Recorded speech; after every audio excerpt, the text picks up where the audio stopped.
NSSന്റെ general secretary Sukumaran Nair മലക്കം മറിഞ്ഞിരിക്കുകയാണ്. ഒറ്റ ചാട്ടത്തിന് നേരെ തിരിഞ്ഞു നിൽക്കുക. എന്താണ് തിരിഞ്ഞു നിൽക്കുന്നതെന്ന് ചോദിച്ചാൽ ശബരിമലയുടെ നിലപാടിലാണ്. ശബരിമല യുവതീ പ്രവേശനത്തിൽ സർക്കാർ വളരെ നല്ല കാര്യങ്ങളാണ് ചെയ്തിട്ടുള്ളത്, യാതൊരു പ്രശ്നവും ഉണ്ടാക്കിയിട്ടില്ല, LDF നിലപാട് എന്നും സ്വാഗതാർഹമാണ് എന്നൊക്കെയാണ് സുകുമാരൻ നായർ പറയുന്നത്. ഈ പറയുന്ന NSSനകത്തുള്ള ആൾക്കാരുടെ മുഴുവൻ ഈ പറയുന്ന അയ്യപ്പ ജ്യോതി കത്തിക്കാൻ പോയ മുഴുവൻ മനുഷ്യരുടെയും മുഖത്തേക്ക് ചെളിവാരി എറിയുന്ന തരത്തിലാണ്, തരം താഴ്ന്ന രീതിയിലാണ് സുകുമാരൻ നായർ മാറിയിരിക്കുന്നത് എന്നുള്ളത് വ്യക്തമാണ്. NSSന്റെ തലപ്പത്തിരിക്കാൻ പോലും സുകുമാരൻ നായർ യോഗ്യനല്ല എന്നുള്ളത് ഇതോടുകൂടി തെളിയിക്കപ്പെട്ടിരിക്കുന്നു. എന്താണ് ഇങ്ങനെ ഒരു നിലപാട് മാറ്റത്തിന് കാരണം? സ്വന്തം നെഞ്ചത്തോട്ട് സ്വയം റീത്ത് വെച്ചിട്ട് കയറി ശവപ്പെട്ടിക്കകത്ത് കിടക്കുന്ന പരിപാടിയാണ് ഇന്നലെ സുകുമാരൻ നായർ കാണിച്ചിരിക്കുന്നത്. അതായത് ഈ കുറേ സാമുദായിക സംഘടനകളുണ്ട്, SNDP, NSS എന്നൊക്കെ പറഞ്ഞ് കുറേ സാമുദായിക സംഘടനകളുണ്ട്. ഇതൊക്കെ രൂപീകരിച്ചിരിക്കുന്ന അതാത് സമുദായത്തിന്റെ ഉന്നമനത്തിന് വേണ്ടിയാണ്. പക്ഷേ ഇവർ സമുദായത്തിന്റെ വിഷയങ്ങൾ ഒഴിച്ച് ബാക്കി എല്ലാ കാര്യത്തിലും അഭിപ്രായം പറയും. രാഷ്ട്രീയ വിഷയങ്ങളിലൊക്കെ അഭിപ്രായം, അറിയാത്തതിനും അറിഞ്ഞുകൂടാത്തതിനും എല്ലാത്തിനും അഭിപ്രായം പറയും. അവസാനം ഇതൊക്കെ വലിയ വിവാദങ്ങളാവും. ഇതൊക്കെ രാഷ്ട്രീയക്കാരുടെ പ്രസ്താവനക്കാൾ ഇവരൊക്കെ പറയുന്ന കാര്യങ്ങളാണ് ചർച്ചാ വിഷയമായിട്ടുള്ളത്.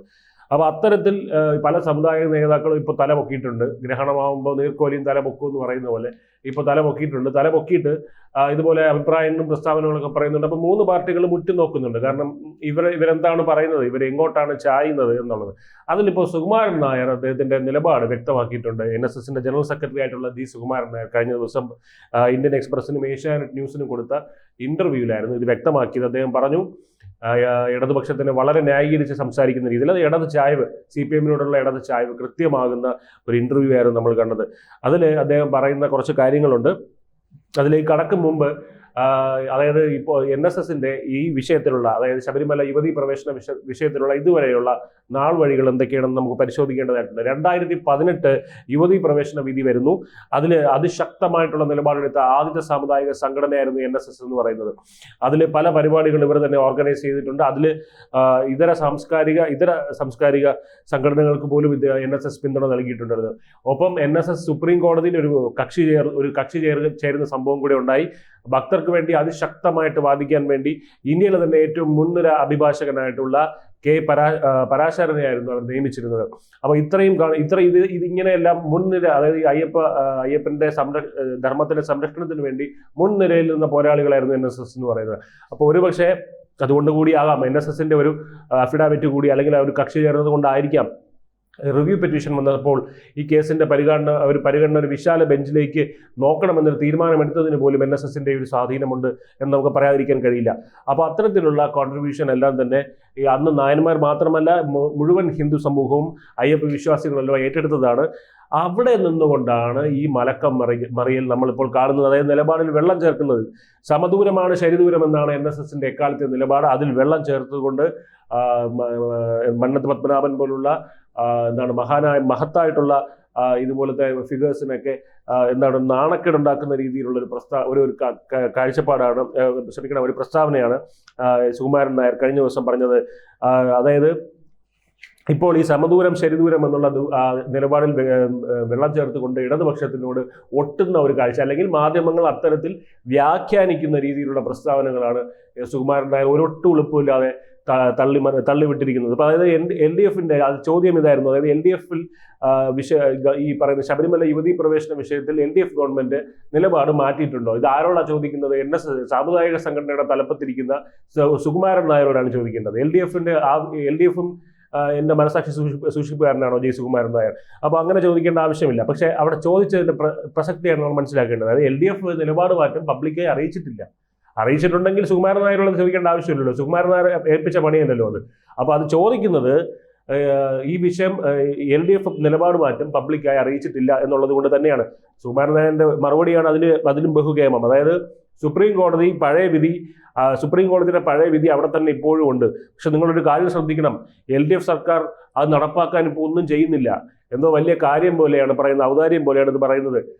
നമ്മൾ പറയുമല്ലോ എത്ര ലജ്ജാവഹം എന്നൊക്കെ പറയില്ലേ, അതുപോലത്തെ ഒരു കാര്യമാണ് ഇദ്ദേഹം പറഞ്ഞിരിക്കുന്നത്. 2018 വിധി വന്ന സമയത്ത് നമുക്കറിയാം നിർദ്ദേശക സ്വഭാവമുള്ള വിധിയല്ലായിരുന്നു. അതായത് സുപ്രീം കോടതി സർക്കാരിനോട് നിങ്ങളത് ചെയ്തേ മതിയാകൂ എന്ന് പറയുന്ന തരത്തിലുള്ള വിധിയല്ലായിരുന്നു. എന്നിട്ടും 2 യുവതീ പ്രവേശനം ഉണ്ടായി. സർക്കാർ അറിയാതെ അത് നടക്കില്ല എന്നുള്ളത് അന്ന് ടെലിവിഷനിലൂടെ വാർത്ത കാണുന്ന എല്ലാവർക്കും തന്നെ അറിയാവുന്നതാണ്. പോലീസ് എങ്ങനെയാണ് വേഷം മാറ്റിച്ചു ഒക്കെ കൊണ്ടുപോയത്. അപ്പോൾ അതെല്ലാം നമ്മൾ കണ്ടതാണ്. അപ്പോൾ സാമാന്യ യുക്തിയുള്ളവർക്ക് മനസ്സിലാവും സർക്കാരിന്റെ ഇടപെടൽ ഇതിൽ എത്രത്തോളം ഉണ്ടെന്നുള്ള കാര്യം. അപ്പോൾ എങ്ങനെയാണ് അന്ന് സുപ്രീം കോടതി വിധി നടപ്പിലാക്കാൻ ഇത്രയും തരം താഴുമോ ഒരു സർക്കാർ എന്നൊക്കെ ചോദിച്ച അതേ NSSന്റെ ജനറൽ സെക്രട്ടറി തന്നെ ഇപ്പൊ പറയുകയാണ് LDFന്റെ ഒരു ശ്രമവും ഉണ്ടായില്ല എന്ന്. അപ്പോൾ ഇതെന്ത് ഇരട്ടത്താപ്പാണ്, എന്ത് മലക്കം മറിച്ചിലാണെന്നാണ് മലയാളി സമൂഹത്തിന് മനസ്സിലാവാത്തത്. അന്നത്തെ CPMന്റെ നിലപാടും കൂടി ഇതിൻ്റെ കൂടെ പരിശോധിക്കേണ്ടതായിട്ടുണ്ട്. അന്ന് മുഖ്യമന്ത്രി യുവതീ പ്രവേശനം കഴിഞ്ഞിട്ട് പറഞ്ഞത് ചരിത്ര നേട്ടമായിരുന്നു കൈവരിച്ചത് എന്നൊക്കെയായിരുന്നു. ചരിത്ര നേട്ടം CPMന്റെ എന്താണ് പറയുന്നത് പ്രധാനപ്പെട്ട നേതാവ് അന്നത്തെ കോടിയേരി ബാലകൃഷ്ണൻ കൂടി പറഞ്ഞത് അനുകൂല പ്രസ്താവനകളാണ് പറഞ്ഞത്. അപ്പോൾ പല ഹൈന്ദവ സംഘടനകളും അന്ന് ഹർത്താലൊക്കെ പ്രഖ്യാപിച്ചിരുന്നു. അപ്പോൾ അതിനുശേഷം പിന്നീട് ഒരു യുവതി പ്രവേശനം നടന്നു. അതായത് അറിഞ്ഞ സമയത്ത് പിണറായി വിജയൻ ആക്ഷേപത്തോടെ ചോദിച്ചൊരു ചോദ്യം ഓർമ്മയുണ്ടായിരിക്കും. എല്ലാം അത് അയ്യപ്പ വിശ്വാസികൾ അങ്ങനെ അത്ര പെട്ടെന്ന് മറക്കില്ല. ഇന്നെന്താ ഹർത്താലൊന്നുമില്ലേ?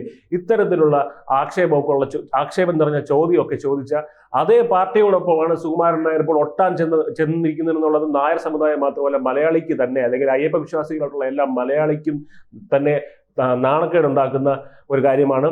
അതിലിപ്പോൾ സുകുമാരൻ നായരുടെ പ്രസ്താവനകളുടെ ഇന്റർവ്യൂവിൽ പറഞ്ഞിരിക്കുന്ന പ്രസ്താവനകളുടെ മറ്റു ഭാഗങ്ങളിലേക്ക് പോകാം. അതിൽ പറയുന്നത് ശബരിമലയിൽ CPMന് വേണമെങ്കിൽ യുവതിയെ പ്രവേശിപ്പിക്കാമായിരുന്നു ഈ കണ്ട നാളൊക്കെ. പക്ഷേ ആചാരങ്ങൾ നിലനിർത്തുന്നതിലായിരുന്നു അവർക്ക് താല്പര്യം. അതുകൊണ്ട് അതിനുവേണ്ടിയാണ് CPM ശ്രമിച്ചത്. അപ്പോൾ ഈ എന്താണ് എനിക്കിതിനകത്ത് പറയാനുള്ളത്, സാമുദായിക കാര്യങ്ങൾ നോക്കാൻ വേണ്ടി ചുമതല ഏൽക്കപ്പെട്ടിട്ടുള്ളവർക്ക് അത് മാത്രം ചെയ്യുക, അറിഞ്ഞൂടാത്ത കാര്യം ചെയ്യാൻ പോകരുത്. രാഷ്ട്രീയ ബോധമില്ലാത്തവർ രാഷ്ട്രീയ കാര്യങ്ങളിൽ അഭിപ്രായം പറയാതിരിക്കുക എന്നുള്ളതാണ്. അല്ലാന്നുണ്ടെങ്കിൽ ഇവിടെ കൃത്യമായി അതിനുള്ള ആനുകൂല്യം പറ്റിക്കൊണ്ടാണ് ഇദ്ദേഹം സംസാരിക്കുന്നത് പറയേണ്ടി വരും. 2018 നമുക്ക് ആ നാൾ വഴികളൊന്ന് പരിശോധിച്ച് നോക്കാം. CPMന്റെ മലക്കം മറിച്ചിൽ അല്ലെ CPMന്റെ എന്താണെന്ന് CPMന്റെ ഭാഗത്തു നിന്നുണ്ടായ കാര്യങ്ങൾ. 2018 വിധി വരുന്നു, അത് നടപ്പാക്കുന്നു. 2019 തുടക്കത്തിൽ തന്നെ ഇവർക്ക് മനസ്സിലായി കയ്യിൽ നിന്ന് പോയി എന്നുള്ള കാര്യം മനസ്സിലായി. ഉടനെ ക്യാമ്പയിൻ തുടങ്ങുന്നു. പക്ഷേ തെരഞ്ഞെടുപ്പിൽ പ്രതീക്ഷിച്ച പോലെ തന്നെ വലിയ തിരിച്ചടി കിട്ടുന്നു. 19-1 എന്നുള്ള രീതിയിൽ LDF പരാജയപ്പെടുന്നു. ആ ഒരു സ്കോറിൽ പരാജയപ്പെടുന്നു. പിന്നീട് ഗൃഹസമ്പർക്ക പരിപാടി, വീട് തോറും കയറി നടന്ന് രഹസ്യമായി പറ്റിയ തെറ്റിപ്പോയി മാപ്പാക്കണം എന്നുള്ള രീതിയിൽ പറഞ്ഞു. അതിനുശേഷം നമുക്കറിയാം എന്താണ് സംഭവിച്ചതെന്നുള്ളത്. അതിൽ വിചിത്രമായിട്ടുള്ള എന്താണ് കാരണങ്ങളാലാണ് ഇപ്പോൾ ഈ സുകുമാരൻ നായർ ഇപ്പോൾ ഇത് ഇങ്ങനെ മലക്കം മറിയുന്നത് നമുക്ക് പറയേണ്ടി വരും. ഈ കാരണങ്ങൾ എന്താണെന്ന് നമുക്ക് വ്യക്തമായി അറിയില്ല. കാരണം പിണറായി വിജയൻ ഹാൻഡിൽ ചെയ്ത പല വകുപ്പുകളുണ്ടല്ലോ. ഇതിലേത് വകുപ്പ് കണ്ടിട്ടാണ് അദ്ദേഹം ഭയന്നതെന്ന് നമുക്കറിയില്ല. പ്രലോഭനമാണോ, അത് പ്രകോപനമാണോ, അത് ഭയമാണോ, ഒന്നും നമുക്കറിയില്ല. അപ്പോൾ എന്തായാലും സുകുമാരൻ നായർ പറഞ്ഞ മറ്റ് നിരുത്തരവാദപരമായിട്ടുള്ള അല്ലെങ്കിൽ കർശനമായ രാഷ്ട്രീയം നമുക്ക് പറയേണ്ടി വരും. അത്തരത്തിൽ കാർക്കശ്യമുള്ള ഒരു രാഷ്ട്രീയ നിലപാട് പറഞ്ഞിരിക്കുന്നത് BJPയുടെ കേന്ദ്ര സർക്കാരും കോൺഗ്രസും ഇതിലൊന്നും ചെയ്തിട്ടില്ല എന്നുള്ളതാണ്. അപ്പൊ ഇത്തരത്തിലൊക്കെ ഇങ്ങനെ രാഷ്ട്രീയമൊക്കെ പറയാൻ പറ്റുന്ന ഒരു സാമുദായിക നേതാവിന് എന്തുകൊണ്ടാണ് CPM കഴിഞ്ഞ ദിവസം നടത്തിയ ആഗോള അയ്യപ്പ സമ്മേളനം രാഷ്ട്രീയമാണെന്ന് മനസ്സിലാക്കാൻ പറ്റാത്തത് എത്ര ആലോചിച്ചിട്ടും മനസ്സിലാകുന്നില്ല. അത് എന്ത് തന്നെ ആയിക്കോട്ടെ. അതിൽ ഈ LDF പിന്നീട് ഇതാണ് മാധ്യമപ്രവർത്തകൻ ചോദിക്കുന്നത്, LDF സ്റ്റാൻഡ് മാറ്റിയോ എന്ന് സുകുമാരൻ നായറിനെ എങ്ങനെ കൺഫേം ചെയ്യാൻ പറ്റുമെന്ന് ചോദിക്കുന്നത്. LDFന്റെ നിലപാട് മാറ്റി എന്നുള്ളത് സുകുമാരൻ നായറിന് എന്താ അത്ര ഉറപ്പെന്ന് ചോദിച്ചാൽ അപ്പം അദ്ദേഹം പറയുന്നത് ഉറപ്പുണ്ട് എന്നാണ് പറയുന്നത്. അതിനെപ്പറ്റി കൂടുതൽ ചോദിക്കുമ്പോൾ പറയുന്നത് ദേവസ്വം മന്ത്രിയായിട്ടുള്ള VN വാസവൻ തന്നോട് പറഞ്ഞു ശബരിമലയിൽ ഇനി എല്ലാ പ്രശ്നങ്ങളും പരിഹരിക്കും, ഇനി ഒരു പ്രശ്നം ഉണ്ടാവില്ലാത്തത് പറഞ്ഞത്രേ.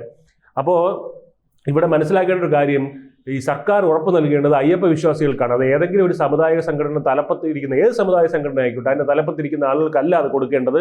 അത് അയ്യപ്പ വിശ്വാസികളോടാണ്, പരസ്യമായാണ് അത് പറയേണ്ടത്. അതിന് പകരം ഇവിടെ ഒരു സാമുദായിക സംഘടനയുടെ തലപ്പത്തിരിക്കുന്ന ആളോട് പറഞ്ഞിരിക്കുന്നു എന്നാണ് പറയുന്നത്. ശരി, അങ്ങനെ പറഞ്ഞിട്ടുണ്ടെങ്കിൽ അദ്ദേഹം അത് തെളിവ് സഹിതം അതിന്റെ സർക്കാർ നൽകിയ കത്താണ് കാണിക്കേണ്ടത്. അങ്ങനെ ഒന്നും പറഞ്ഞിട്ടില്ല. എന്തായാലും VN വാസവനോട് ഇത് ചോദിച്ചപ്പോൾ അദ്ദേഹം പറഞ്ഞു താൻ അങ്ങനെ ഒരു കാര്യമൊന്നും പറഞ്ഞിട്ടില്ല എന്നുള്ളതാണ്. അപ്പൊ എന്തായാലും സ്ത്രീ പുരുഷ സമത്വം, ലിംഗതുല്യത, ലിംഗനീതി ഇതാണ് ഇപ്പോഴത്തെ ഇടത് സർക്കാരിന്റെ പ്രഖ്യാപിക്കപ്പെട്ട പൊളിറ്റിക്കൽ പൊസിഷൻസ്. അതിൽ നിന്ന് അവർ മാറിയിട്ടില്ല എന്നുള്ളത് ഇപ്പോഴും വ്യക്തമായിട്ടുള്ള കാര്യമാണ്. അതുകൊണ്ട് ഈ മാറ്റം എന്നുള്ളതൊക്കെ സുകുമാരൻ നായർ വേറെ എവിടെയെങ്കിലും പോയി പറഞ്ഞാൽ മതി. പിന്നെ കോൺഗ്രസ് BJP മാത്രമേ രാഷ്ട്രീയം കളിക്കുന്നുള്ളൂ അങ്ങനെയൊക്കെ പറയുന്നത് വളരെ നിരുത്തരവാദപരമായിട്ടുള്ള കാര്യമാണ്. ശബരിമലയിൽ നടന്ന സമ്മേളനം, ഈ പറയുന്ന CPMന്റെ രാഷ്ട്രീയ സമ്മേളനം എന്തുകൊണ്ടാണ് ഒരു രാഷ്ട്രീയമായിട്ട് നിങ്ങൾക്ക് തോന്നാത്തതെന്നുള്ളതിൽ ഉത്തരം എനിക്കറിയില്ല. അത് നിങ്ങൾക്ക് മാത്രം പറയാൻ പറ്റുന്ന ഒരു കാര്യമാണ്. പിന്നെ സുകുമാരൻ നായരുടെ മുൻ നിലപാടുകൾ കൂടി പറഞ്ഞു പോകേണ്ടതാണ്. 2021 ഫെബ്രുവരി 9 പറഞ്ഞൊരു കാര്യമാണ് ശബരിമലയിലെ നിലപാട് പരസ്യപ്പെടുത്തണം. അതായത് ഭക്തരുടെ പക്ഷത്ത് നിൽക്കാൻ സർക്കാർ തയ്യാറാണോ, പ്രതിജ്ഞാബദ്ധമാണോ ഈ സർക്കാർ, വിശ്വാസികളുടെ പക്ഷത്ത് നിൽക്കുന്ന ഒരു അഫിഡവിറ്റ് കൊടുക്കാൻ തയ്യാറാണോ, അത് പരസ്യമായി പ്രഖ്യാപിക്കണം. ഇങ്ങനെയൊക്കെ പറഞ്ഞ വ്യക്തിയാണ് ഇപ്പോൾ മലക്കം പറയുന്നത്. 2021 കേരള നിയമസഭാ തെരഞ്ഞെടുപ്പ് നടക്കുന്ന സമയത്ത് പോളിംഗ് ബൂത്തിൽ രാവിലെ വന്നിട്ട് ഇദ്ദേഹം പറഞ്ഞതാണ്, ഭക്തർ അതായത് വിശ്വാസങ്ങളും മൂല്യങ്ങളും സംരക്ഷിക്കുന്ന ഒരു സർക്കാരാണ് വരേണ്ടത്. വലിയ ഭൂരിപക്ഷത്തിൽ എന്നിട്ടെന്താ സംഭവിച്ചത്, നായർ സമുദായം പോലും ഇദ്ദേഹം പറഞ്ഞത് കേട്ടില്ല. വലിയ ഭൂരിപക്ഷത്തിൽ വന്നത് ഏതാണ്, ഏത് സർക്കാരാണ് നമ്മൾ കണ്ടതാണ്, 99 സീറ്റ് വാങ്ങി. അപ്പൊ അതിനുശേഷമാണ് ഇതുപോലെ വന്നിരുന്ന് പറയുന്നത് തനിക്ക് ഉറപ്പ് നൽകി എന്നൊക്കെ പറയുന്നത്. അങ്ങനെ പറഞ്ഞിട്ടുണ്ടെങ്കിൽ ഏത് പോളിസിയിലാണ് സർക്കാർ മാറ്റിയെന്ന് അദ്ദേഹം വ്യക്തമായിട്ട് പറയണം. അങ്ങനെ പറയാത്തിടത്തോളം കാലം ഇത്തരത്തിലുള്ള പ്രസ്താവനകൾ പറയാതിരിക്കുക. ഇനി അവസാനമായിട്ട് പറയാനുള്ളത്, ഇദ്ദേഹത്തിനോട് പറയാനുള്ളത്, സുകുമാരൻ നായരോടും ഇദ്ദേഹത്തിന്റെ ഉപദേഷ്ടാക്കളോടും പറയാനുള്ളത്, നായർ സമുദായം എന്ന് പറയുന്നത് പൊട്ടന്മാരല്ല, അവർക്ക് യുക്തിപരമായി ചിന്തിക്കാൻ കഴിയുന്ന ഒരു സമുദായമാണ്. അവർക്ക് മൂന്നാമതൊരാൾ ഒന്നും എഴുതി കൊടുക്കേണ്ട കാര്യമില്ല. രാഷ്ട്രീയം പറയുന്ന ആരാണ്, നിലപാട് മാറ്റുന്നതാണെന്നൊക്കെ ആരാണെന്നൊക്കെ അവർ കൃത്യമായിട്ട് അവർക്ക് അറിയാം. അപ്പൊ അതുകൊണ്ട് സുപ്രീം കോടതിയിലെ നിലപാട്, അതായത് ശബരിമലയിലെ യുവതി പ്രവേശന നിലപാടിൽ നിന്ന് CPM മാറിയിട്ടുണ്ടോ ഇല്ലയോ എന്നുള്ളതാണ് ചോദ്യം. അതിൽ അന്ന് അവർ കൊടുത്ത അഫിഡാവിറ്റിൽ പറഞ്ഞിരിക്കുന്നത് യുവതി പ്രവേശനം എന്ന് പറയുന്നത് മതപരമായ അനിവാര്യതയല്ല, ആചാര പദ്ധതികളുടെ ഭാഗമല്ല, ഏത് പ്രായത്തിലുള്ളവർക്കും അവിടെ കയറാം. പിണറായി വിജയൻ സർക്കാർ കൊടുത്ത അഫിഡാവിറ്റിൽ പറഞ്ഞ ഈ ഒരു കാര്യം ഇത് മാറ്റിയിട്ടുണ്ടെങ്കിൽ അത് പിണറായി സർക്കാരാണ് പബ്ലിക്കായിട്ട് വന്ന് പറയേണ്ടത്. അവരത് പറഞ്ഞിട്ടില്ല. അപ്പോൾ സ്വകാര്യ ഉറപ്പിന്റെ അടിസ്ഥാനത്തിൽ നായർ സമൂഹത്തിലുള്ളവരെല്ലാം താൻ പറയുന്നത് തൊണ്ട തൊടാതെ വിഴുങ്ങിക്കോണം എന്നൊക്കെ പറയണമെന്നുണ്ടെങ്കിൽ അത് NSSന്റെ ആസ്ഥാനത്താണ് പോയി പറയേണ്ടത്, അല്ലാതെ ഇവിടെ വന്നിരുന്ന മാധ്യമങ്ങളോടല്ല അത് പറയേണ്ടത്.